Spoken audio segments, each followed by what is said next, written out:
Batting এ দুর্দান্ত বিধ্বংসী, তবে আজকে ব্যাটে রান হয়নি। শুরুর বলটাতে স্লগ করেছেন তাওহিদ হৃদয়। হৃদয় গ্রহণীয় একটা শট, হৃদয় জোড়ানো শট, গ্যালারির দর্শকদের মাঝে বলটা পৌঁছে দিয়েছেন। তাওটা 6 দিয়ে ওয়েলকাম করলেন। কি সুন্দর ধারাবাহিক। আরো একটা বড় ডিস্টেন্স পেয়েছেন। পর 2 বলে দুটো 6। তাওহিদ হৃদয় অসাধারণ অসাধারণ। স্লগ ওভারে স্লগ করছে বাংলাদেশ, লাফিয়ে লাফিয়ে score Bangladesh.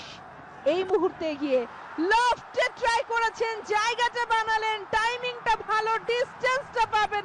O my god, this is Bangladesh, this is confidence, this is the game for Bangladesh. 91-তে পৌঁছলো। Back to back sixes from Bangladesh, from Liton, from Towhid Hridoy. O my god, এই বাংলাদেশকেই মিস করছিল এতদিন। এই 16 কোটি 18 কোটি জনতা, সংখ্যায় হয়তোবা মতভেদ থাকতে পারে।